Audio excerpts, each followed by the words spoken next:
Yo en el fondo lo que quiero hablar en esta tarde y despejar dudas es el famoso tema de las maldiciones. Porque me he encontrado con centenares de preguntas hace unos meses atrás de creyentes, gente nacida de nuevo, que estaban asustados y preocupados por el tema de las maldiciones, si se pueden heredar o no. Yo voy a ir despejando con la palabra, no con argumentos humanos. Yo no vengo aquí a entretenerles a ustedes, yo vengo aquí a predicar la palabra de mi Dios.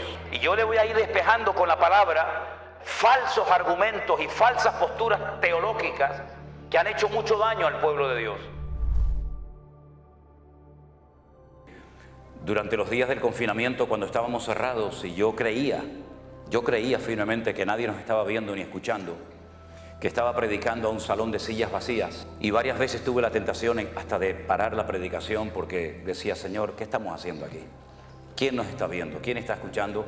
Me di cuenta de que en aquellos tiempos en los que atravesamos aquel desierto, porque aquello fue un desierto totalmente, ¿verdad? Nos dimos cuenta tiempo después de que el Señor estaba usando esas palabras, esos cultos, esos mensajes para ganar a miles de personas. Y ha sido una obra invisible, por lo menos para nosotros. Ustedes juegan con ventaja, ustedes nos ven a nosotros, saben si somos altos, bajos, si vamos bien vestidos, mal vestidos. Ustedes lo saben todo de nosotros. La gente dice: oye, ¿cómo está fulano? ¿Cómo está mengano? Digo, ¿pero ustedes cómo saben eso? Y dice: nosotros lo sabemos todo. Yo no sé nada de nadie, pero ustedes lo saben todo de nosotros porque lo contamos todo, y nos hemos dado cuenta de que el Señor hizo una obra maravillosa. Para muchos el concepto en sí mismo de la iglesia virtual ya les choca, les sorprende, porque yo sé que no estamos habituados a hablar en esos términos, ni a ver el poder y el mover de Dios a través de las redes sociales como lo hemos visto y lo seguimos viendo cada día. Pero realmente el Señor es increíble. Hemos cantado esta noche varias veces: cuán grande eres tú, cuán grande es el Señor. Y es que efectivamente nuestro Dios es mucho más grande de lo que tú te puedas imaginar. Ni nuestros cánticos, ni nuestras alabanzas, ni nuestros aplausos nos pueden hacer entender, por lo menos en este momento, mientras estemos en este planeta Tierra, lo grande y lo poderoso y lo magnífico que es nuestro Dios. Pero a la misma vez, ese Dios tan inmenso, tan indescriptible para el lenguaje humano, se ha reducido, por decirlo de alguna manera, se ha acercado a nosotros en forma de hombre, con carne y hueso, y habitó entre nosotros, y pudimos ver su gloria. Y cuando caminaba por las calles de Israel, partió el rumbo de la historia en dos. Mira que hubo grandes profetas en la antigüedad, ¿verdad? Podríamos hablar de Jeremías, de Isaías, de Daniel, pero ninguno de ellos se pudo comparar jamás a la personalidad, a la figura de nuestro amado y querido Salvador, el Señor Jesús. Porque Él, mis queridos hermanos, dejando toda la gloria, dice que se despojó y se anonadó. Esa es lo que dice la versión 1909. La nuestra Reina Valera del 60 en ese sentido no tradujo bien el término. Dijo que se despojó. Pero yo me puedo despojar de la chaqueta, pero seguir vestido. Pero Él se anonadó, lo cual significa que se hizo nada, ¿verdad? Y tomando forma de siervo, podía haber tomado forma de rey, de conde, de duque, de marqués. Tomó forma de siervo, y estando en la condición de siervo, de hombre, se humilló a sí misma hasta lo máximo, ya no podía bajar más. Y dice que estando en la condición de hombre se hizo obediente, porque tú te puedes hacer hombre pero ser un desobediente, un rebelde. Pero él optó a hacerse hombre obediente hasta la muerte, eligiendo la peor muerte de todas las que se han inventado por la raza humana, que es la muerte de cruz. ¿Qué les parece? Un descenso de la gloria al sepulcro. Pero a continuación dice el apóstol Pablo en la carta de los Filipenses: por lo cual, viendo este descenso, por lo cual Dios le exaltó hasta lo sumo y le dio un nombre que es sobre todo nombre, para que en ese nombre se doble toda rodilla de los que están en el cielo, en la tierra y aún debajo de la tierra, y toda lengua confiese que Jesucristo es el Señor. Den un fuerte aplauso a Él, aleluya. Ese es nuestro Dios, a Él la gloria en esta noche. Aleluya. Pero aunque no voy a hablar de este tema, pero sí quiero, como me dijo el pastor Norris hace un rato, dice: puedes alargarte esta noche un poco más porque mañana es sábado y la gente no trabaja. Entonces dije: esta es la mía, amigo. Se hizo siervo, pero es que no todos los siervos en la Biblia eran iguales. Hay diferentes tipos de siervos en la Biblia. Estaba el que se llama el ecónomo. Un ejemplo de un siervo ecónomo, que la Biblia en el Nuevo Testamento lo llama el ayo, el maestro, fue José. José era un ecónomo, un hombre que adquirió toda la responsabilidad de la casa de su amo Potifar. Era un siervo, era un esclavo, pero con privilegios. sabía leer, sabía escribir y tenía responsabilidades por encima de otros siervos. Qué curioso, para sus hermanos José era una amenaza y para José era una bendición. ¿Cómo es posible que a veces tú para algunos hermanos seas un peligro y para los inconversos seas un instrumento tremendo en las manos del Señor, ¿verdad? Unos lo venden y otros lo compran.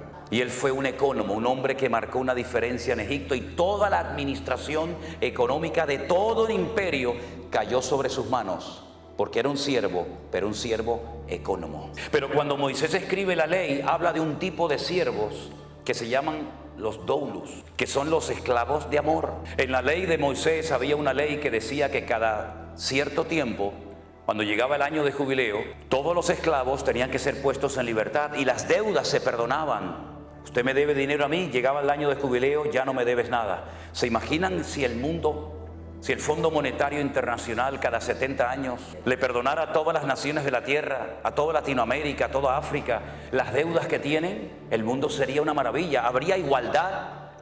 Los ricos no serían cada vez más ricos, ni los pobres serían cada vez más pobres, ¿verdad? Habría una justicia distributiva y todos podríamos vivir en paz y sin la presión de no poder pagar ni siquiera los intereses de una deuda que jamás de los jamases se va a poder pagar.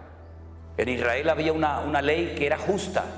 Todas las deudas tenían que perdonarse cada 70 años. Y Jesús la mencionó en el Padre Nuestro. Perdónanos nuestras deudas como nosotros también perdonamos a nuestros deudores. Viene del año de jubileo. Y se le daba la posibilidad a los esclavos de irse, de empezar una vida nueva como ciudadanos libres.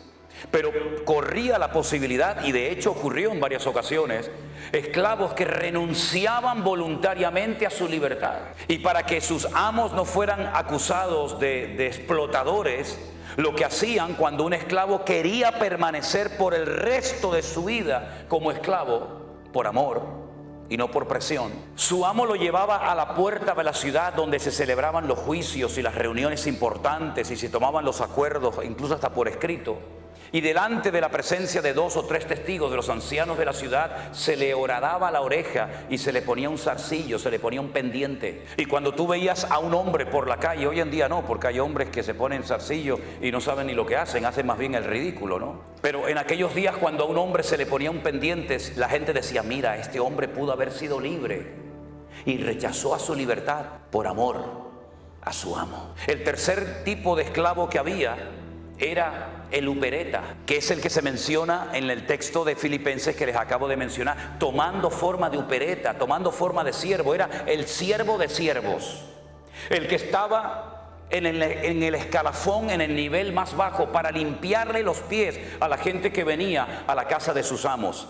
Eran los que los romanos ponían abajo en galeras, en aquellos barcos de remo que cruzaban el Mediterráneo, y allí bajabas pero no subías. Allí te encadenaban y morías reventado. Allí no había vacaciones, no había misericordia, no había descanso. Allí el que bajaba no subía. Por eso Pablo dice: Cristo bajó, pero Él subió hasta lo más sumo, porque el Padre lo elevó, ¿verdad? Después estaba el ayo.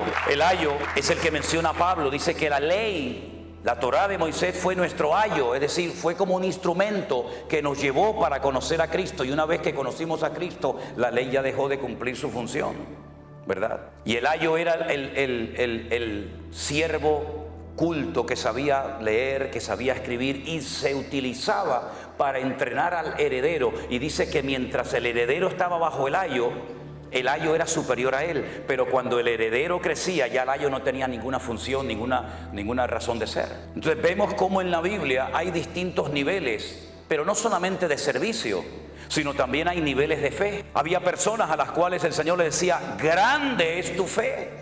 En todo Israel no he encontrado a nadie que tenga tanta fe como tú. Pero sin embargo a otro de sus discípulos le dijo: hombre de poca fe, ¿por qué dudaste? Y dice que cada uno tiene que moverse según la medida de fe que ha recibido. Y hay diferentes operaciones, y hay diferentes ministerios, y hay diferentes manifestaciones del fruto del Espíritu Santo que mora en nosotros, y hay diferentes dones. Primera de Corintios 12, Romanos capítulo 12, nos hablan de los únicos dones que hay. A mí me llama la atención que a veces la gente dice: yo tengo el don de no sé qué. Yo digo: ¿y eso dónde está? Yo tengo el don. Digo: eso no es un don, señora o hermana. Eso es una habilidad que usted aprendió. No es un don tocar la guitarra. Para aprender a tocar la guitarra usted tiene que estar años y sacar callos en sus manos. Eso no es un don, eso es un talento, es una habilidad. Un don es algo que usted tiene de la noche a la mañana sin aprenderlo, sin adquirirlo, pero un talento es algo que usted puede ir cultivando y desarrollando con el paso del tiempo. No, yo tengo el ministerio de limpiar la iglesia. Eso no es un ministerio. No me digan, no. Bueno, vamos a dejarlo ahí porque se van a enfadar conmigo algunos. Y yo no venía a hablar de esto esta noche. Cierre sus ojos un momentito, vamos a orar, porque yo creo que el tema que tengo esta noche para compartir con ustedes, que es un estudio predicado, creo que nos puede hacer mucho bien y espero que la palabra del Señor nos hable y nos ministre en esta noche. Yo voy a pedirle al hermano Luis, si es tan amable, hermano, venga un segundo. Haga una oración para que la palabra que el Señor hoy puso en mi corazón, que compartiera con todos ustedes, sea de bendición para la iglesia y para todos los que posteriormente la van a escuchar. Oramos, hermanos. Padre Dios, gracias. Reconociendo, Señor, tu poder. Gracias, Dios mío. Todo lo que tenemos. Todo gracias, Señor. Aleluya. Te damos las gracias, Señor, porque enviaste al Espíritu Santo. Amén. No solamente a traernos las escrituras. Oh, sí, Señor, ayúdame en el nombre de Jesús. Así es. Ayúdame, Señor, en el nombre de Jesús. Sí, así es. Gracias, Dios mío. En este día. Oh, gloria. Que tú derrames conocimiento, que tú derrames entendimiento, Señor. Que puedan, Señor, recibir, Señor. Sí, Padre Santo. Exponer, Señor. Prepara los corazones. Amén. En el nombre de Jesucristo te damos las gracias. Amén, amén. Gracias, hermano. Fuerte ese aplauso a nuestro Dios. Aleluya, gloria a Dios. Antes que se me olvide, yo dije que en marzo del 2020 estuvimos pasando un desierto. Todos estuvimos en cierto sentido, unos más, otros menos, pasando un desierto, ¿verdad? Veíamos las iglesias vacías, por lo menos yo, las sillas vacías. Pero cuando un día descubrí el significado de la palabra desierto en hebreo, ese día me empecé a gozar de una forma tremenda. ¿Quieren que se lo comparta un momentito? Sí, ok. Si no quieren me lo dicen, ¿eh? Yo tengo otras cosas que decirles, pero los libros de la Biblia, en nuestra Biblia, lamentablemente, digo lamentablemente con todo respeto, no recibieron el nombre que el Señor les puso. Por eso nos perdemos mucha bendición simplemente por leer el título del libro que no se llama así en hebreo. Tenemos un libro que se llama el libro de Números. Y uno dice, bueno, números, sí, porque hubo un censo. No, pero espere. El libro de números en la Biblia se llama el libro de Bamidbar. Diga conmigo, Bamidbar. Significa literalmente en el desierto. El libro de números en hebreo se llama en el desierto, Bamidbar. Y usted dice, bueno, ¿y? Pero escuche, hay 3 letras dentro del concepto, dentro del término Bamidbar o desierto, que significa hablar. Dabar, la palabra dabar, el verbo dabar es hablar. Anile daber, atale daber, dabar es hablar. Y la palabra hablar está en el desierto, lo cual quiere decir que el sitio donde más habló el Señor fue en el desierto. Así que cuando esté atravesando un desierto, dele gloria a Dios, porque es el lugar donde más habló el Señor. Más que en Canaán, habló en el desierto. Gloria a Dios. Bueno, ahora nos vamos al libro de Bereshit, que es el libro del Génesis. Bereshit tiene 6 letras y son la unión del verbo bara, shit. Bara es el verbo crear, no hacer, crear. Shit es el número 6 en hebreo. Creó 6. Y en el libro de Bereshit o en el libro de Génesis, en el capítulo 9, se relata una historia muy interesante. Mientras buscan el texto, permítame decirles que si uno quiere analizar y estudiar uno por uno los 613 mandamientos que aparecen en lo que llamamos nosotros el Pentateuco o el Humash en hebreo, que viene del número Hamesh de 5, la ley de Moisés, uno va a encontrar que hay exactamente 613 mandamientos. ¿Cuántos hay? Y todos los días, observando, conociendo la cultura de Israel, tú ves el 613 por todos lados, por todos lados. Miren, cuando yo voy a Israel, y espero que algunos de ustedes, ya algunos me han dicho que van a ir conmigo este año, cuando ustedes llegan allí se van a dar cuenta que yo tomo mucho un zumo, un jugo, que es de, Ramón, ¿cómo se llama? De granada, ¿sabéis lo que es la fruta, la granada, no? Bueno, ellos parten la granada a la mitad, la meten así en una máquina, la exprimen y te dan un zumo de granada que a mí particularmente me gusta muchísimo. Las granadas de Israel, cuando usted las parte a la mitad y empieza a sacar las semillitas esas rojas que lleva dentro, las pone todas encima de una mesa, de un plato, de un vaso, y usted va a contar 613. Bueno, será casualidad, vamos a coger otra, pártela a la mitad, saca 613. Puede partir 1000 granadas y todas ellas tienen dentro 613 semillitas. Pero eso se ve por todos lados, por todas partes se ve. Y cuando uno analiza uno por uno los mandamientos, los 613 mandamientos, que son muy interesantes, pero te lleva años estudiar cuántos mandamientos hay en Génesis, en Éxodo, en Levítico, etcétera, etcétera. Tú te das cuenta de que tú los puedes clasificar en grupos. Por ejemplo, hay un grupo de mandamientos que se dieron para recordar cosas del pasado. Esa es la finalidad de dicho mandamiento. Y ahí entrarían, por ejemplo, las fiestas de obligatorio cumplimiento para el pueblo de Israel, como subir a Jerusalén en la fiesta de la Pascua, en el mes de Abib. Abib, en hebreo, con V, es primavera, el mes de Abib. Entonces dice, pero eso aparece en Tel Aviv. Claro, Tel es monte, Abib es primavera, el monte de la primavera, ¿no? Entonces, en el mes de Abib, entre marzo, abril generalmente, tienen que subir a Jerusalén a celebrar la fiesta de la Pascua. Y 50 días después, la fiesta de Shavuot o Pentecostés, y finalmente la fiesta de los tabernáculos. Y había un mandamiento que era para recordar cosas, el Shabbat, el único día de la semana que tiene nombre. En hebreo no hay lunes, martes, miércoles, no. En hebreo es día primero, día segundo, día tercero, día cuarto, día quinto, día sexto y Shabbat. Shabbat, Shevet, siéntate, Shabbat, quédate quieto, no te muevas. Eso es lo que significa, ¿verdad? Y hay mandamientos que son para recordar permanentemente cosas que Dios hizo. Hay otro tipo de mandamientos que no entran dentro de una lógica. Uno dice, bueno, ¿y esto por qué lo mandó Dios? No lo puedes entender, pero Dios lo mandó para probar tu fe y tu obediencia. Y ahí, por ejemplo, entra lo que se llama la paradumá, que es la vaca roja, la finalidad de la vaca roja, de la cual habla la Biblia en Hebreos y en Números. Ahí entra el no mezclar ciertos alimentos lácteos con cárnicos. Y uno dice, ¿y qué razón de ser tiene esto? Aparentemente ninguna. Pero Dios está probando tu fe y tu nivel de obediencia. Luego hay una gran clasificación de mandamientos que se llaman lo tasé. Dígalo conmigo, lo tasé. No hagas. Cosas que no se pueden hacer. No matarás, no cometerás adulterio, no andarás por tu pueblo chismorreando, etcétera. No se hace, no se hace. Son los mandamientos lo tasé. Ellos lo llaman lo tasé o mandamientos negativos. Y luego hay un gran sector de mandamientos que lo llaman ta'asé. Si lo tasé es no hagas, ta'asé, ¿qué es? Ahí está. Mira, ya saben hebreo, fíjate tú por dónde. Cosas que tienes que hacer. Hay cosas que tenemos que hacer y cosas que no tenemos que hacer. Entonces, cuando tú vas a la palabra de Dios, te encuentras que hay muchas cosas que el Espíritu Santo inspiró a los autores de la Biblia para que viéramos ejemplos a no imitar. No se escribieron para que tú hagas lo mismo, no. Se escribieron como advertencias para que tú no hagas ni digas lo mismo que dicho personaje hizo o dijo. Y hay otras parábolas, otras historias, otros relatos que se narraron y se escribieron para que nosotros siguiéramos el ejemplo e hiciéramos exactamente lo mismo. ¿Cómo podemos saber si lo que voy a leer es algo que tengo que hacer o no tengo que hacer? Por el resultado que produjo. Y en el libro del Génesis, capítulo 9, hay una historia de algo que no se tuvo que haber hecho, pero se hizo. Y el Señor la registró en las páginas de su palabra para que tuviéramos un ejemplo de algo que no tenemos que hacer los creyentes bajo ninguna circunstancia. Génesis 9, versículo 18. Dice la palabra así. Y los hijos de Noé que salieron del arca fueron Sem, Can y Jafet. Punto y coma, pon ahí, ¿sí o no? Y ahora me da una información, de los tres me da una información que no me da con el primero ni con el tercero. Me dice, y Can es el padre de Canaán. ¿Por qué no dice el versículo? Bueno, y fulano de tal es el padre de... No solamente de Can, solamente destaca. ¿Se dan cuenta? Sem, Can y Jafet.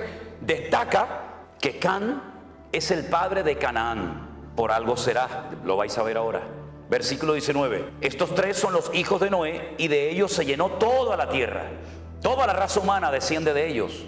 Es un estudio muy interesante ver qué naciones descienden de Jafet, de Sem, de Can, ¿verdad? Pero no es el tema ahora. Después comenzó Noé a labrar la tierra y plantó una viña. ¿De dónde sacó esa viña? Si toda la tierra estaba anegada en agua, seguramente ya la tenía dentro del arca.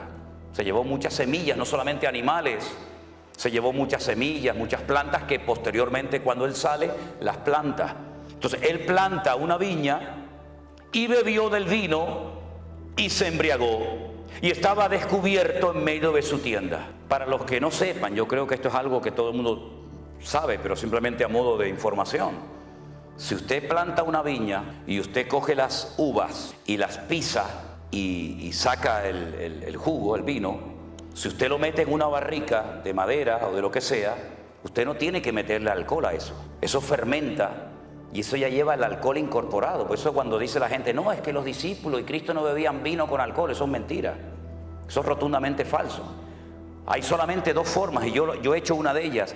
Solamente hay dos formas de extraerle el alcohol, en este caso al vino, y es por un proceso químico que se hace en un laboratorio y se extrae el alcohol de una copa, de una botella de vino, o por envasado al vacío. Si usted no le extrae el alcohol al vino y si usted no lo envasa al vacío, eso que usted pisa sí o sí lo va a ver que hierve y al poco tiempo eso tiene alcohol. Eso es así. Y entonces Noé lo que hace es que planta una viña y se ve que, porque esto que leemos en unos minutos, esto llevó mucho tiempo, plantar una viña, crecer, ¿verdad? Plantarla, cultivarla, pisarla, elaborarla, eso llevó mucho tiempo, pero la Biblia te relata condensadamente la historia y dice que él bebió de ese vino, se embriagó y estaba totalmente descubierto en medio de su tienda. Ya en el tiempo del Génesis el Señor había cubierto la desnudez de Adán y Eva, y lo que hace es que se descubre cuando ya el Señor había establecido el principio de que ya el hombre no podía andar por ahí desnudo, sino cubierto. Aunque me llama la atención que la ropa se inventó para cubrir, pero hay algunas personas que usan una ropa que lo que hace es que lo descubre. Pero bueno, eso es un tema para otro día. Vuelvo otra vez a decir, padre de Canaán, ya es la segunda vez que lo dice. Ya es la segunda vez que lo dice. Y Canaán no existe. Existe Sem, Can, Jafet. De momento Canaán no está por ningún lado, pero dice que Can fue su padre, vio la desnudez de su padre y lo dijo a sus hermanos que estaban fuera. Fue con el chisme, fue con el cuento a sus hermanos. Oye, papá está borracho, está desnudo en la tienda. ¿Y por qué no te callas la boca y lo tapas? Para que no se entere nadie. ¿Por qué estás divulgando? ¿Por qué estás extendiendo esto? ¿Esto qué edificación va a traer a la familia? Ninguna. Tápalo, cúbrelo y calla la boca y aquí no ha pasado nada. Pero no, él va, divulga, cuenta el chisme a sus hermanos. Y entonces sus hermanos, Sem y Jafet, tomaron la ropa, la pusieron sobre sus propios hombros y andando hacia atrás, cubrieron la desnudez de su padre, teniendo vueltos sus rostros, y así no vieron la desnudez de su padre. En el texto en castellano, en español es imposible captar esto. Pero si usted lee este texto en hebreo, el texto nos da a entender que Can intentó hasta abusar sexualmente de su padre. Es como cuando muchas veces me dice, pero bueno, ¿con quién se casaba la gente? Caín, ¿con quién se casó? Bueno, el texto hebreo escribe una partícula, unas letras, que cuando usted lee y nació Caín, en el hebreo dice y otro más. Eso no se tradujo al castellano. Y nació Abel y otro más, u otra más, puede ser masculino o femenino. En este caso el texto en castellano no nos lo relata. Yo sé que para algunos puede ser una sorpresa, pero cuando usted lee el texto en hebreo y lo analiza letra a letra, palabra a palabra, usted se va a dar cuenta que no solamente se rió de su padre, no solamente fue con el chisme y con el cuento a sus hermanos, sino que incluso quiso hasta abusar sexualmente de su propio padre. Es durísimo lo que estoy diciendo. Fíjense lo duro que es que después en la ley de Moisés se establece, no puedes ver la desnudez ni de este, ni de este, ni de este, ni de la otra, ni de otro, ¿verdad? Y lo establece claramente. Y de entonces dice que ellos cubren la desnudez de su padre. Y me llama mucho la atención, déjenme que les lea este versículo que dice, tenemos una hermana pequeña que no tiene pechos. Usted dice, ¿usted está leyendo la Biblia? Sí, claro. Estoy leyendo en Cantares capítulo 8, para que no se asusten. Tenemos una hermana que no tiene pechos. ¿Qué haremos de nuestra hermana cuando pregunten por ella? Bueno, tal vez tenía un defecto, tal vez era falta de desarrollo, de madurez, pero van a preguntar por ella y van a decir, ¿a la niña qué le pasa? ¿Qué le pasa al niño? No, le pasa algo, ¿no? Y entonces, de una forma poética, en literatura poética hebrea dicen, si ella es un muro, edificaremos sobre ella un palacio de plata. Y si fuera una puerta, la guarneceremos, la adornaremos con tablas de cedro. En otras palabras, vamos a hacer todo lo contrario a lo que hizo Can, que fue con el chisme y con el problema, el pecado que había cometido su padre. Nosotros vamos a cubrirla, no encubrir. Encubrir dice que el que encubre no prosperará, pero el amor cubrirá multitud de pecados. Parece lo mismo, encubrir a cubrir. No es lo mismo. El que encubre no prospera, dice la Biblia. Pero el amor nos permite cubrir la falta del hermano, que no se entere nadie. Oye, déjalo, no pasa nada. ¿Estás arrepentido? Busca al Señor, sí, amén, ya está. Queda entre tú y yo, ya está. Usted sabe que la mejor manera de divulgar una noticia es contársela a un cristiano evangélico. Eso ni el WhatsApp ni el Facebook, eso corre como la pólvora. Cuando se despierta Noé, porque tarde o temprano se tenía que despertar, se despierta de su embriaguez y supo lo que había hecho su hijo más joven. Se enteró. Y entonces hace Noé algo, dice algo que no es un ejemplo a seguir. Ya dije antes que hay ejemplos a no seguir, a no imitar, y ejemplos a imitar. Y en este caso, cuando este hombre se despierta, sale de su embriaguez, dice: maldito sea Canaán. Y aún no había ni nacido. Salieron del arca Sem, Can y Jafet. No se habían reproducido en el arca. Él está hablando de un personaje que aún no había nacido, y antes de nacer ya lo maldice. Canaán. ¿Quién era Canaán? El hijo de Can. Por consiguiente, el nieto de Noé. Lo maldice. Y la maldición es la siguiente: siervo de siervos serás a tus hermanos. No vas a levantar cabeza nunca. Vas a ser un criado, un siervo de todo el mundo. Y dijo más: bendito sea por Jehová mi Dios, sea Sem, y sea Canaán su siervo. Engrandezca el Dios a Jafet, y habita en las tiendas Sem, y sea Canaán su siervo. Vivió Noé después del diluvio 350 años, y fueron todos los días de Noé, ¿cuántos? 950 años, y murió. Y uno dice: ¿cuántos años? No se preocupe, que aún hubo uno que vivió más. 969 vivió en Matusalén, 19 años más que este. ¿Qué le parece? Lanza una maldición. ¿Hizo bien en decir aquello? No, pero marcó el destino de Canaán. Y yo les pregunto a todos ustedes que ya son conocedores de las Escrituras: ¿cómo se llamaba el país al cual el Señor quiso llevar a su pueblo de Egipto, cruzando el desierto, rumbo a dónde? A Canaán. Qué curioso, ¿no? La gente de ese país, los cananeos, que no eran originarios de Canaán, por ejemplo, los filisteos vinieron de Europa. Sí, los famosos filisteos, los enemigos acérrimos del pueblo de Israel y de David y de Saúl, eran de la isla de Creta, la que después pastoreó, ¿se acuerdan? La iglesia en Creta, Tito. Ellos fueron de Creta y ocuparon toda la costa mediterránea de Israel, de tal manera que ellos controlaban el comercio que entraba y salía. Ellos todavía en aquellos tiempos dominaban las 5 ciudades de los filisteos. Por eso ahora entiende por qué David cogió 5 piedras, porque ellos controlaban desde, apréndanse estos 5 nombres: Gaza, Ashkelon, Asdod, Ecrón y Gat. ¿Lo dice conmigo? Gaza, Ashkelon, Asdod, Ecrón y Gat. Entonces, ¿este de dónde es? No, este es de Gat. Dame 5 piedras por si acaso vienen los 4 detrás y me los cargo también a los 4. ¿Qué te parece? No era por si fallaba la puntería, no, yo le voy a acertar porque es tan grande que es imposible no darle. Es por si vienen los otros 4, el de Gaza, el de Ashkelon, ya de paso también ya los paso y me los llevo. Ahora fíjense qué interesante. Allí estaban los filisteos, allí estaban los moabitas, los amonitas. Allí estaban todos los cananeos cuando el Señor quiso trasladar a su pueblo de la esclavitud a una tierra de maldición. Y uno dice: pero los cananeos eran malditos, ¿por qué Dios no los llevó a otra parte del mundo? Porque el Señor quería que su pueblo cambiara la tierra y no que la tierra los cambiara a ellos. Porque nosotros somos de este mundo, vivimos en este mundo, pero no somos de este mundo. Y no es el mundo el que tiene que afectar y cambiar la vida de la iglesia, sino la iglesia cambiar las modas y la corriente de este mundo. Y cuando la iglesia no se mete en el mundo se mete en la iglesia. ¿Qué es lo que lamentablemente ha sucedido? Entonces encontramos que los cananeos están bajo una maldición. Todos los cananeos, por supuesto el primero Canaán, pero luego todos los demás. Qué curioso. Yo en el fondo lo que quiero hablar en esta tarde y despejar dudas es el famoso tema de las maldiciones. Porque me he encontrado con centenares de preguntas hace unos meses atrás de creyentes, gente nacida de nuevo, que estaban asustados y preocupados por el tema de las maldiciones, si se pueden heredar o no. Y algunos me citaban parte de Éxodo capítulo 20. ¿Saben que Éxodo capítulo 20 es de los 2 capítulos que hay, Deuteronomio 5 y Éxodo 20, donde aparecen los 10 mandamientos, ¿verdad? Y el Señor le dice que al pueblo de Israel que Él visita la maldad de los padres sobre los hijos hasta la 3ª y 4ª generación.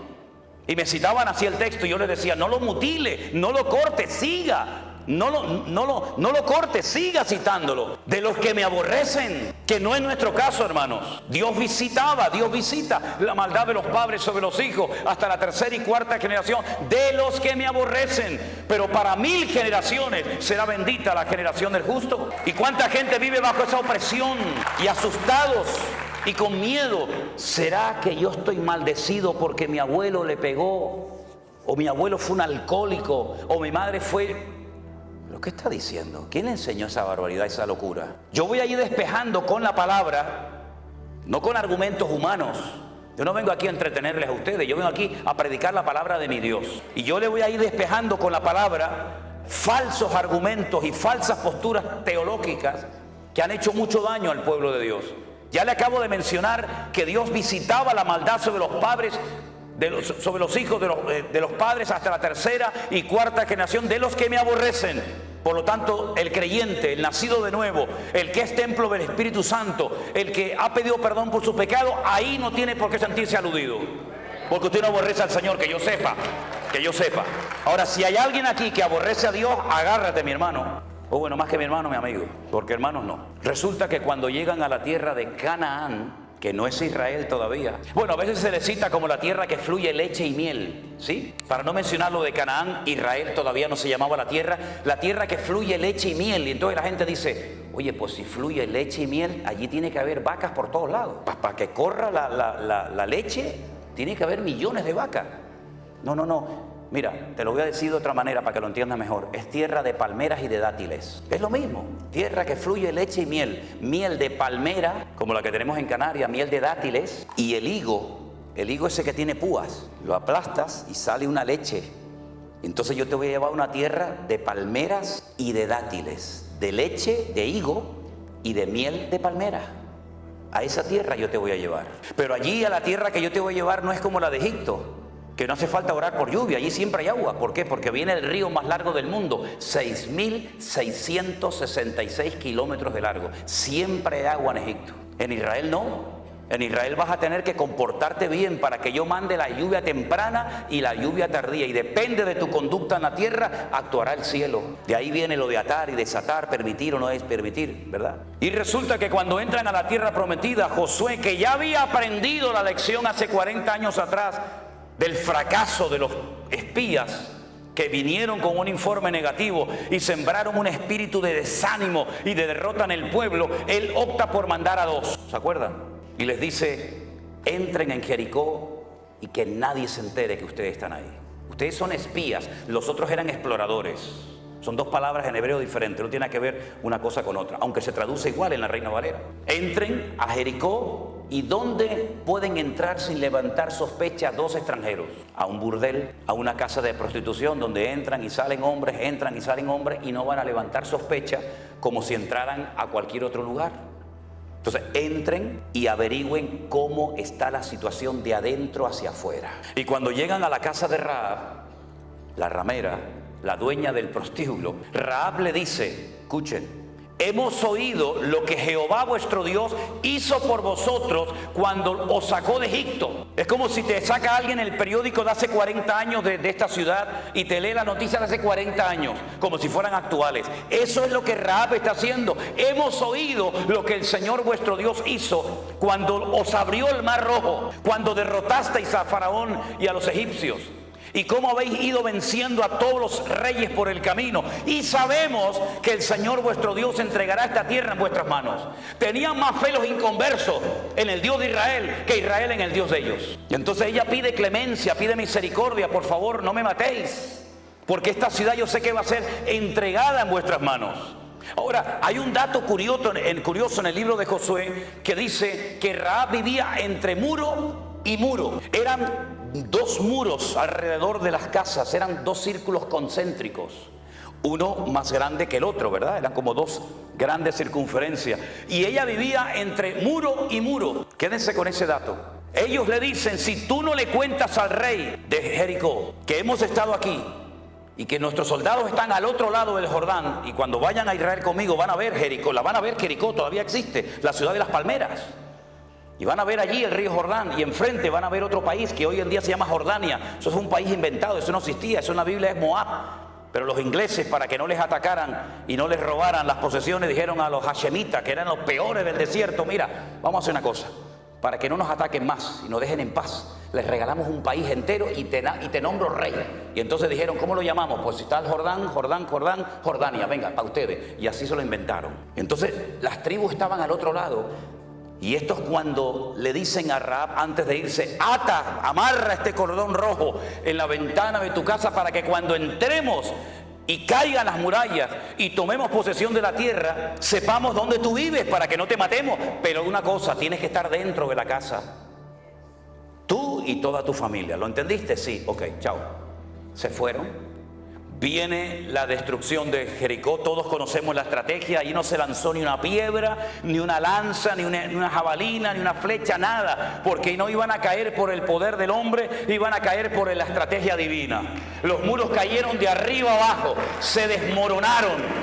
No cayeron cuando los arqueólogos fueron en los años 50 a estudiar las antiguas murallas de Jericó, que aún están allí, la antigua Jericó. Se dieron cuenta de algo muy curioso, que los muros no habían caído de afuera hacia adentro, tampoco lógicamente de afuera hacia adentro, sino, ¿se acuerdan la imagen aquella que vimos aquí cerca de cuando aquellas dos torres gigantescas, cómo cayeron? Se desmoronaron sobre sí mismas, así, de arriba abajo. Así cayeron los muros de Jericó, porque fue una intervención divina del cielo a la tierra. Cuando ellos entran a la ciudad de Jericó, todas las murallas caen, el círculo de afuera y el círculo de adentro, pero la casa de Rahab permaneció. Porque caerán a tu lado 1000 y 10.000 a tu diestra, mas a ti no llegará, por cuanto has puesto tu confianza en Jehová tu Dios. Fuerte ese aplauso a él. Dios la cuidó, aleluya, porque Dios cuida de la vida de su pueblo. Bendito sea Dios. Recuerden, ella es descendiente de Canaán, y Canaán, que estaba bajo la maldición de Noé. Maldito sea Canaán. ¿Cómo eran los cananeos? No tengo tiempo de explicar todo, pero fundamentalmente tremendamente idólatras, salvajes, sin misericordia, sin piedad ninguna, y una promiscuidad sexual sin precedentes, terribles. Todo valía, sin especificar detalles, todo valía en la cultura, en la idiosincrasia, en la mentalidad cananea. El sexo era lo más importante en la vida de esa gente, y lo mezclaban con la idolatría, y tenían a Baal Peor y tantos dioses que, bueno, que si yo les digo cómo los adoraban, nos terminaríamos todos escandalizando en esta noche. Esta mujer se convirtió, diríamos en un término cristiano para que nos entendamos, y ella dice en la Biblia que se casó con uno de los espías, que se llamaba Salmón. No que se casó con un pescado, a ver si me entiende. Cuidado. Se llamaba Salmón y se convirtió y formó parte del pueblo de Israel. Y al poco tiempo queda embarazada y tiene un hijo que se llamó Obed. Y Obed crece y tiene un hijo que se llamó Booz. Y Booz se casó con Ruth y tuvo un hijo que se llamó Obed, Isaí, David, Judá y todas las tribus de Israel. Y uno ve que aquella maldición que venía desde los tiempos del diluvio se cortó definitivamente, hasta el punto que en la genealogía de Mateo capítulo 1 aparece Rahab como antepasada del rey David y como uno de los antepasados del Señor Jesucristo. ¿Por qué? Porque Él rompe toda maldición y ahora nos lleva de gloria en gloria, de victoria en victoria y de triunfo en triunfo en el nombre del Señor. Él cortó la maldición de Noé. Lo único que lo puede cortar es una genuina y auténtica conversión a Cristo. De modo que si alguno está en Cristo, nueva criatura es. Las cosas viejas pasaron, he aquí todo es hecho nuevo. Y dice Ezequiel capítulo 18, verso 19, venga conmigo. ¿Tiene su Biblia a mano? Ezequiel capítulo 18, verso 19. Mire lo que dice la palabra de Dios. ¿Por qué no leen algunos de estos textos? Parece que los arrancaron de sus Biblias. Si dijereis: ¿por qué el hijo no llevará el pecado de su padre? A ver, que me lo expliquen. ¿Por qué? Porque el hijo hizo según el derecho y la justicia.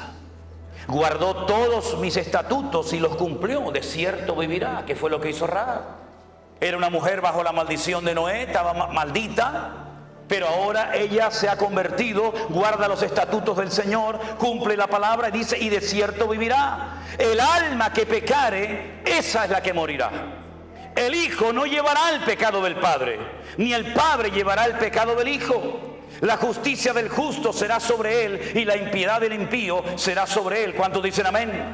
En otras palabras, ahora entienden la absurda pregunta que los discípulos en Juan capítulo 9 le hacen al Señor cuando ven a un ciego de nacimiento y le dicen al maestro: Señor, explícanos esto, para que este muchacho naciera así, en esta condición que nunca ha visto, porque hubo gente que vio y perdió la vista y la recuperó. Pero hubo personas como este de Juan capítulo 9 que nunca había visto. Entonces explícanos, Señor, ¿quién pecó, este o su padre, para que este haya nacido ciego? Siempre especulando, siempre tratando de buscarle las cuatro patas al gato, ¿verdad?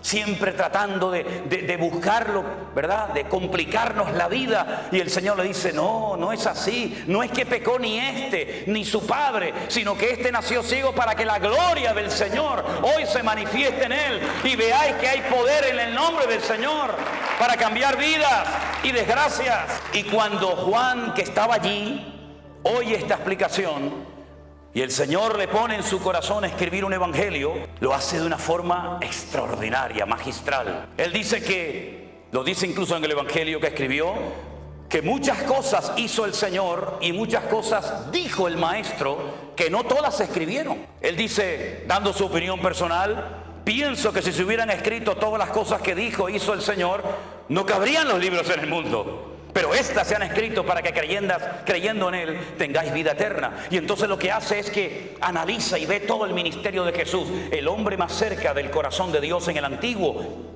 fue David, y el hombre más cerca del corazón de Cristo en el Nuevo fue Juan. El único que le dijo: ¿quién es, Señor? Yo no te voy a entregar. Todos dijeron: ¿quién? ¿Seré yo? ¿Seré yo? ¿Seré yo? Yo no sé yo sé que no soy. ¿Quién es, Señor? El único que se recostó sobre Cristo y oyó el latido del corazón del Maestro. Él vio todos los milagros del Señor Jesús, todos. Incluso se llevó a María, su madre, como encargo en la cruz, ¿se acuerdan? Las conversaciones que habrá tenido con ella. Pero entonces él dice: de todo lo que el Señor hizo, yo voy a escoger 7 solamente. Y no lo llamó milagros, lo llamó señales, marcas en el mundo espiritual. Y entonces en el capítulo 2, 4, 5, 6, 6, 9, 11, él es como si tuviéramos 7 cámaras de filmación, 7 cámaras de vídeo grabando en esta noche aquí.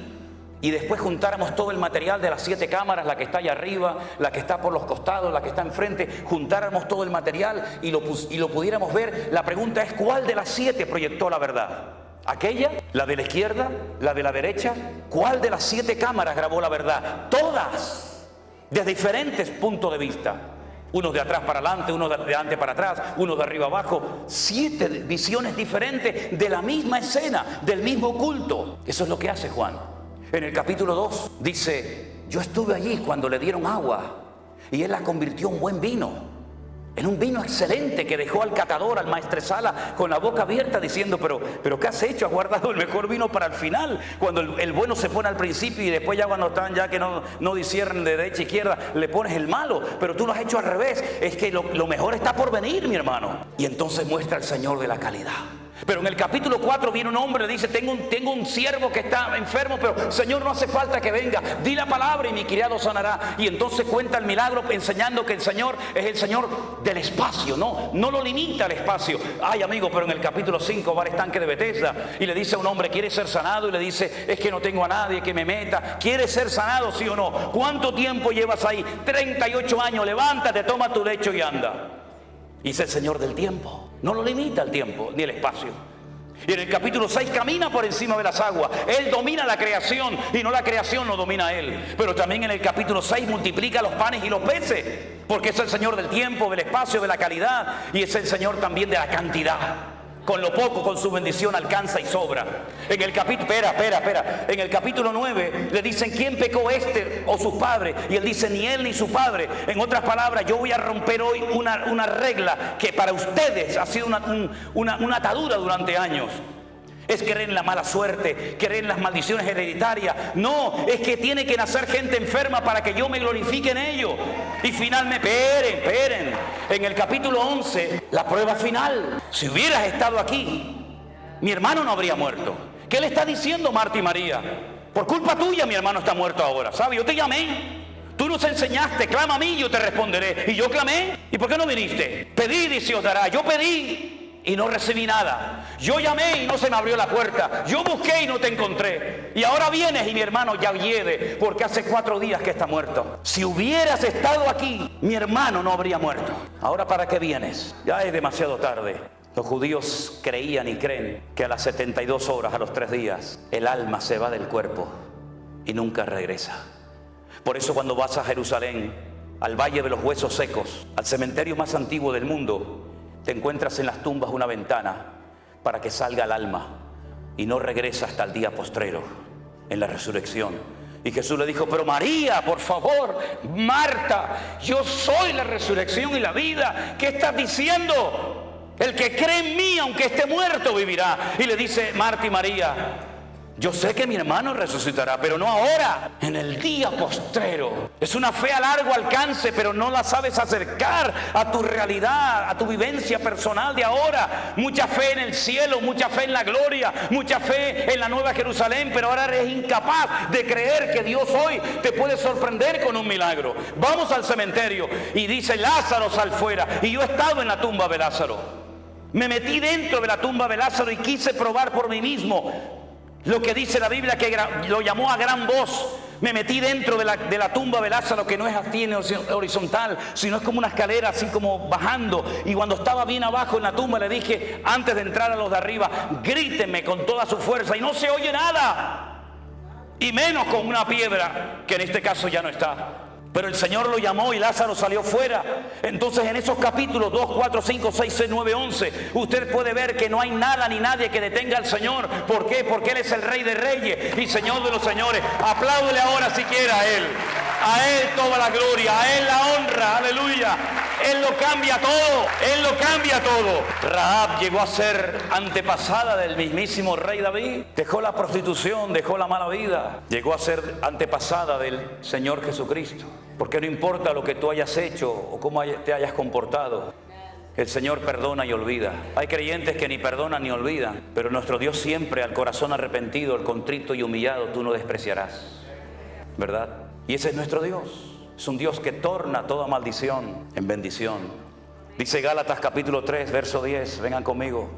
Gálatas capítulo 3, versículo 10. Porque todos los que dependen de las obras de la ley están bajo maldición. No es nuestro caso, ¿verdad, hermanos? Los que dependen de las obras de la ley están bajo maldición. ¿Por qué? Porque la ley dice: maldito todo aquel que no permaneciera en todas las cosas escritas en el libro de la ley para hacerlas. ¿Usted quiere vivir según la ley? Inténtelo. Vaya, ya empiece. Si usted es capaz de cumplir una ley perfecta de 613 mandamientos, siendo un ser humano imperfecto, finito y limitado, inténtelo.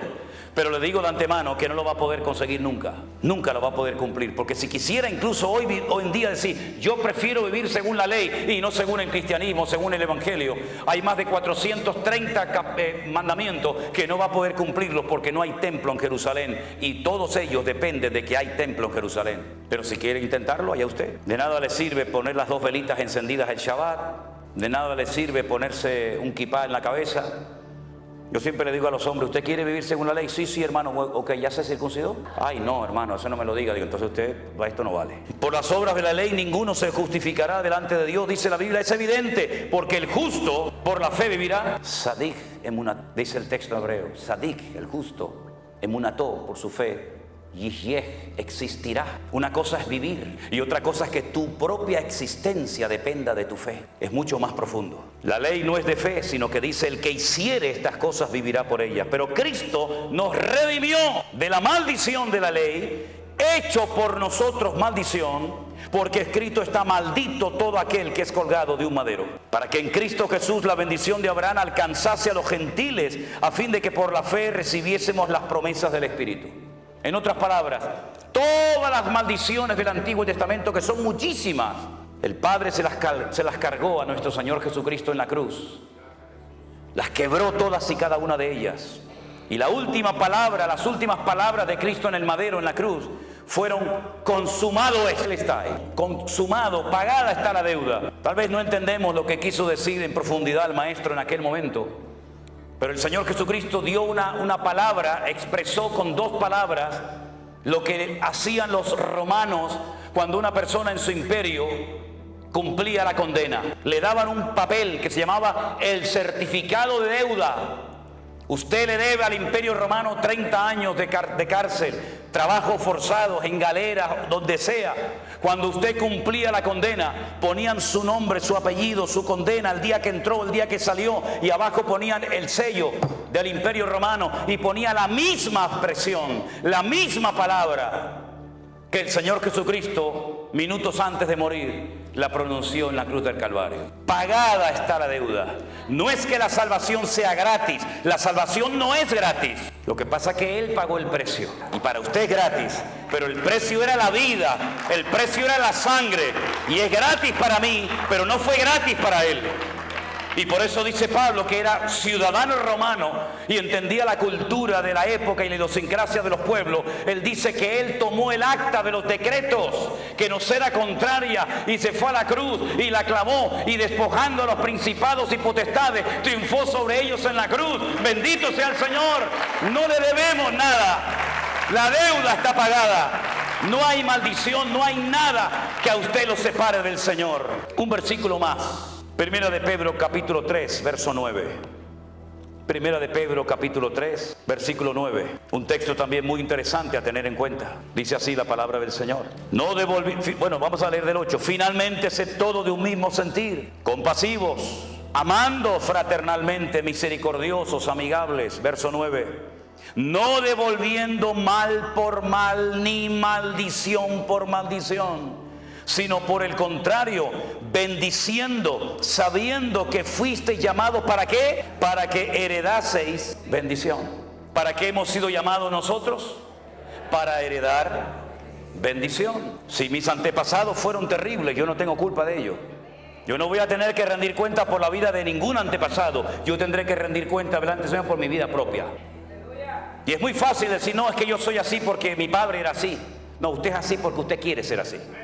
No le eche la culpa a su padre. Incluso fíjense lo que les voy a decir. No es que el diablo me tentó, es que el diablo llega hasta donde usted le deje llegar. Déjese de cuentos. No le deis lugar al diablo, dice la Biblia, ¿sí? Si le da lugar lo va a tomar, pero si usted se somete a Dios, resiste al diablo, huirá de vosotros, dice la Biblia. Así que no le eche la culpa al diablo de que anoche se emborrachó. Usted se emborrachó porque se quería emborrachar, déjese de cuento. Engaña a otro si quiere, a mí no. No, es que se me presentó la tentación y el diablo me tentó y me fui con otra. No, tú te fuiste con otra porque te querías en el fondo ir con otra. Porque el diablo te tienta porque conoce las debilidades de tu corazón. Porque hay gente que no es tentada nunca por la droga, porque nunca anduvieron en ese camino. Y porque hay gente que son tentadas en ciertas cosas, porque son las rendijas que le tienes abierto al enemigo, que él las conoce perfectamente. Y cuando estás rodeado de luz, cuando estás en medio del campamento de los santos, cuando estás entre los hermanos, el enemigo ni se te ocurre acercarte, pero en el momento en el que bajas la guardia y en el momento en que nadie te observa, si tu corazón no es limpio, no verás a Dios, porque dice la Biblia que solamente los limpios de corazón verán a Dios. Pero no quiero terminar este estudio, este mensaje, sin citar el famoso versículo de: pero hermano, ¿y si no damos el diezmo, no estamos en maldición? Sí, ya sé que es en Malaquías, ¿eh? Gracias por recordármelo, ¿eh? Dicho sea de paso, el último libro de nuestra Biblia es el libro del Antiguo Testamento. ¿Cuál es? Malaquías. En hebreo no. En hebreo son los mismos libros que los nuestros, pero el orden es diferente. ¿Y por qué los judíos quitaron a Malaquías del último libro del Antiguo Testamento, de la Tanaj, como lo llaman ellos, y pusieron Segunda de Crónicas? Porque cuando usted termina de leer el Antiguo Testamento, dice la palabra maldición. Y para no terminar de leer la Biblia, el Antiguo Testamento, mencionando la última palabra maldición, lo ponen en otro sitio para no terminar con la palabra maldición, sino con el nombre Israel. Porque la palabra Israel es muy interesante porque termina con una letra que se llama la letra Lamed, que es la equivalente a la L nuestra. Y cuando usted empieza a leer la Biblia desde el principio, la primera letra que se encuentra es una letra que se llama la letra Bet, que significa casa, y son 4 preposiciones, pero bueno, es la letra Bet. Entonces yo empiezo leyendo la Biblia con la letra Bet y termino el Antiguo Testamento con la letra Lamed y la junto las dos y dice Lev, corazón. Cuando termino de leer la Biblia he conocido y he penetrado en el corazón de mi Dios. Ahora, mis queridos hermanos, me han preguntado muchas veces que usted está en contra del diezmo. No, yo no estoy en contra del diezmo. Usted quiere dar el diezmo, délo. Pero si usted no da el diezmo, usted no se va a ir al infierno. Pastor, arréglalo después usted lo que estoy rompiendo. Yo no estoy de acuerdo, me dicen algunos, porque el diezmo del Antiguo Testamento. Le digo, no pasa nada, hermano. A partir de ahora del 20, porque el diezmo era lo mínimo. ¿Usted no está de acuerdo? Tiene que dar el 20. Menos no puede dar porque está fuera de orden, ¿verdad? Pero mire, hermano, yo le voy a decir una cosa. Cuando el pueblo de Israel entró en la tierra prometida con Josué, el Señor le dijo a Josué, hay que repartir la tierra a esta gente. Toma medidas de la tierra, a cordel, toma medidas, ¿verdad? Y echen suertes. Era el sistema en la época. Echen suertes y a ver, ¿a dónde le toca a Simeón? Al norte, venga, vete para el norte. Desde aquí hasta aquí, desde aquella montaña hasta esta piedra, esto es tuyo, ahí te queda. Manasés, ustedes son muchos, la mitad de Manasés se va al otro lado del Jordán y la otra mitad se viene para acá porque ustedes son mucha gente. Adán, mira, Adán como son pequeñitos, llévalos para arriba, para el norte, allí en los altos del Golán, allí está Adán. Y a los benjaminitas pues los lleva, y entonces repartió toda la tierra. Y resulta que cuando faltaba una tribu por recibir tierra, el Señor le dice a Josué, a ellos no le des tierra, los levitas. Y dijeron, ¿ah no? No, yo soy vuestra tierra, dice el Señor. Entonces si no puedo sembrar, si no puedo tener animales, si no puedo dedicarme a la agricultura, a la ganadería, entonces ¿de qué vivo, Señor? Dice, no pasa nada. Le voy a pedir a las tribus restantes, a las 11 que tienen tierra, que separen el 10% de sus beneficios y se lo den a ustedes, para que ellos se dediquen a lo material y ustedes se dediquen a lo espiritual. Claro, cuando el pueblo estaba en obediencia, alineado con el Señor, los levitas vivían de maravilla. Porque imagínate, te venían vacas, te venían ovejas, te venía de todos los productos de la tierra. Pero cuando bajaban la guardia, cuando se iban en pos de los dioses, los levitas lo pasaban mal. Pero el diezmo se creó por Dios porque es la ley más justa que existe. Porque nadie da más que nadie. Si usted gana $10,000 y su diezmo son 1,000, está dando exactamente lo mismo que el que gana 1,000 y da 100. Los dos han dado en proporción a su ingreso. Han dado el 10%. El que tiene más da el 10 y el que tiene menos da el 10. Es exactamente igual. Pero fue una ley para cuidar de una casta sacerdotal llamada los levitas. Eso cuando dicen, oye, no, es que los que están en la alabanza son los levitas. Se levita los que cantan. Esta de la República Dominicana, el otro de Japón, el otro de Venezuela, va a ser un levita esto. Eso no tiene nada que ver, no esté mezclando las cosas, porque eso sale mal. Mire, entonces los levitas vivían del amor y de la generosidad, ¿verdad? Y del corazón solidario del resto de sus hermanos. Pero fue una ley para mantener, no para extender. Es decir, con el diezmo cubrimos los gastos. Con el diezmo las familias de Leví están cubiertas. Pero en la mentalidad del judaísmo no existe proselitismo. Mire, los musulmanes quieren ganar el mundo para su causa. Ellos ya han dicho en Europa hace muchos años, ganaremos a Europa con el vientre de nuestras mujeres. ¿Y qué es lo que hacen? Pariendo. Los europeos tienen 1 o 2 hijos, si es que los tienen, y estos tienen 7, 8, 9, 10. Nada, simplemente una regla de 3, ¿no? En tantos años, ellos son más o menos, entonces hay alcaldes, hay diputados, hay senadores. ¿Por qué? Porque ellos se reproducen, porque tienen el objetivo de evangelizar.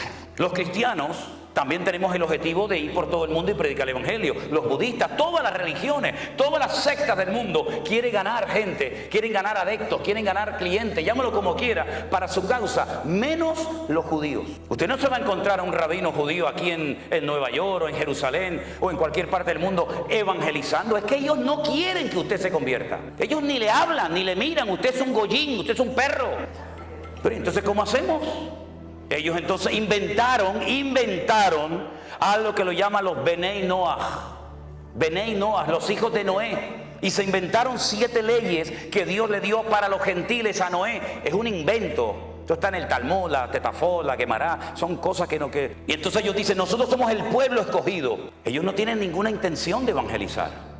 Entonces, el sistema del diezmo era única y exclusivamente para mantener el templo abierto, pero no para extender el judaísmo o la Torá por todas las naciones de la tierra. ¿Cuál fue el gran error de la iglesia? Adoptó un sistema del judaísmo, lo aplicó a la vida de la iglesia y creen que con los diezmos y con ofrenda vamos a evangelizar el mundo, y es imposible. Porque es cuestión de matemática, y las matemáticas son ciencias exactas. Si a usted le entran 10,000, su límite son 10,000. Si a usted le entra $1,000,000, su límite son $1,000,000. Los diezmos son regularmente, generalmente, salvo excepciones, generalmente son las mismas entradas. Si usted basa su ministerio, si usted basa la economía de su ministerio, de su iglesia, de su denominación, única y exclusivamente en diezmos, usted está autolimitándose sin querer, porque la gente ganará siempre más o menos lo mismo. Entonces, ¿cuál es el sistema de Dios para la iglesia hoy en día?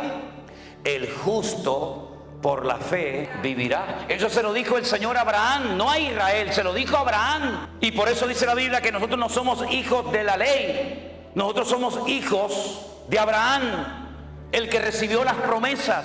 Entonces, si usted vive por fe, no hay límite, no hay un límite, no hay una contabilidad casi exacta todos los meses, sino que usted va a ver cada mes la gloria y la bendición del Señor.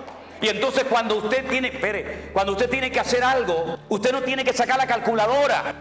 Usted lo que tiene que ponerse de rodillas y poner su fe encima de la mesa. Porque si usted saca la calculadora, dice, no podemos, hermanos, no podemos. Ha entrado este mes 10,000. Y ustedes me están diciendo que nos metamos en un proyecto de 50 millones. Y ustedes me están diciendo que compremos un avión. Y que ustedes me están diciendo, entonces no cuadran los números. Y una cosa es fe y otra cosa es locura y ambición. Una cosa es la fe y otra cosa es decir, no, el Señor nos va a respaldar. ¿Qué te va a respaldar si no te respaldan a ti? Pero si yo digo, hermano, no nos dan las cuentas, pero no se preocupen, vamos a orar y el Señor nos va a sorprender. Y entonces el Señor comienza a sorprenderte como lo hizo con nosotros, que sin diezmos y sin ofrendas recibimos en los 2 meses de confinamiento ofrendas generosas de todo el mundo, que jamás en nuestra vida nos podíamos imaginar cómo el Señor usando a gente que no conocíamos. El Señor tocaba corazones de gente en Australia, en Alemania, en Afganistán, en Japón, en montones de lugares, sorprendiéndonos, porque el que sustenta y cuida a la iglesia no son los diezmos suyos ni los míos, sino es el Señor que cuida y bendice a la iglesia. Es una forma diferente, revolucionaria, ya lo sé, pero algunos dicen, bueno, está muy bien su explicación, está muy bien, como me dijo a mí un pastor, yo te entiendo, Manolo, lo que quieres decir, pero yo no tengo esa fe. Y le dije, pues tienes un grave problema, querido, porque yo tengo la obligación como pastor de despertar, de desafiar a mi pueblo. Y la Biblia me dice a mí como pastor, ese versículo no es para ti si eres oveja, ese versículo es para mí como pastor y para los pastores que estamos aquí presentes. Imitad la fe de vuestros pastores. Yo no tengo que imitar la fe de ustedes. Son ustedes los que tienen que imitar la fe de vuestros pastores.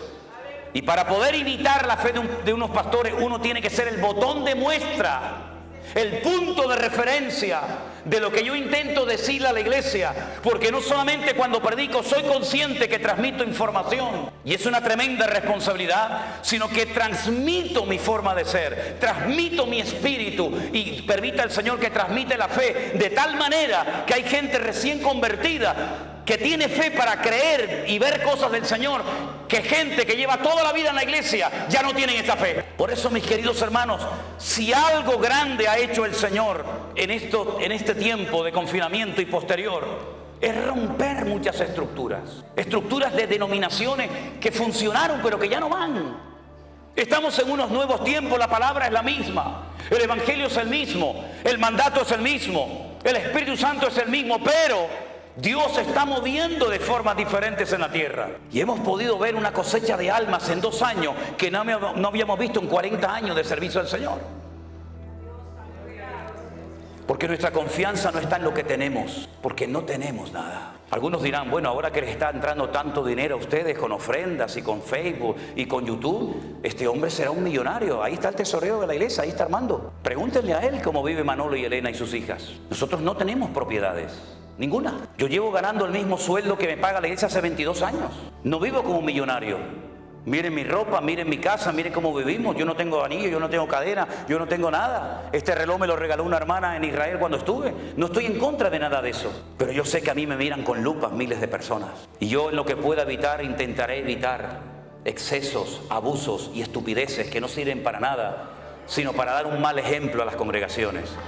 No se fije en el predicador cuando predica, fíjese en el predicador cuando se baja del púlpito. Y sobre todo mire a la familia del que predica, porque de nada sirve que uno aquí arriba te aplaudan y te quieran y todo eso, si luego tu vida es un desastre a nivel personal y familiar. Hermanos queridos, vivamos en la libertad gloriosa de los hijos de Dios.